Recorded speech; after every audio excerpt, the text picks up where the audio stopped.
Hi friends!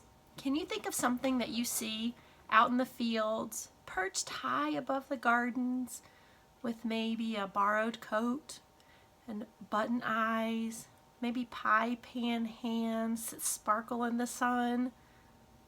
Maybe we know what the purpose of a scarecrow is, but perhaps there could be more to a scarecrow's life than what we actually realize. And I have a story for you today called Scarecrow.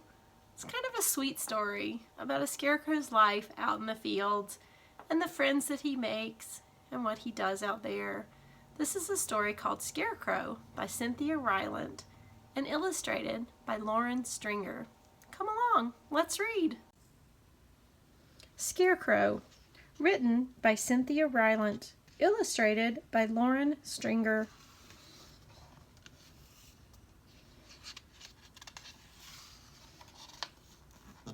His hat is borrowed, his suit is borrowed, his hands are borrowed, even his head is borrowed, and his eyes probably came out of someone's drawer.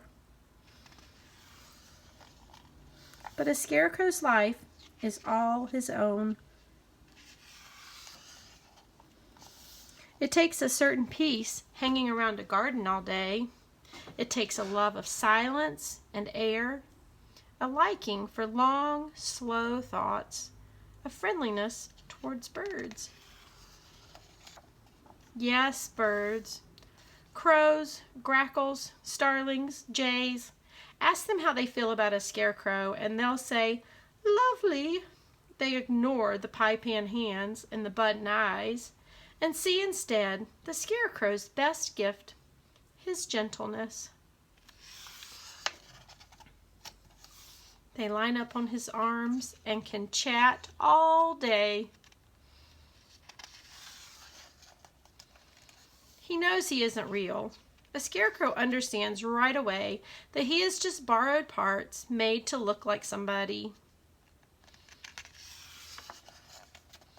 But he knows this too, that there is a certain wonder going on around him.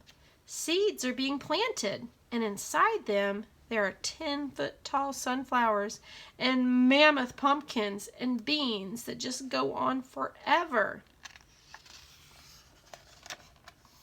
And though the scarecrow knows that he can as quickly be turned back into straw and buttons as he was turned into a man, he doesn't care. He has been with the owls in evening and the rabbits at dawn. He has watched a spider work for hours making a web like lace. He has seen the sun tremble and the moon lie still. The scarecrow doesn't care what he is made of or how long he might last, for he has been a witness to life. The earth has rained and snowed and blossomed and wilted and yellowed and greened and vined itself all around him. His hat has housed mice, and his arms have rested birds. A morning glory has held tight to his legs, and a worm is living in his lapel. There's not much else a person might want, and the scarecrow knows this. So he doesn't mind that there is always a smile on his face, or that his eyes are always open. He doesn't mind being up high. He doesn't mind staying there.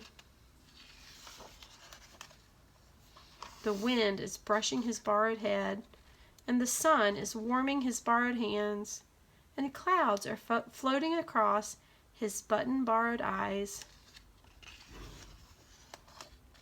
The scarecrow is thinking his long, slow thoughts. And soon the birds will be coming by. I hope that you enjoyed that story just as much as I did.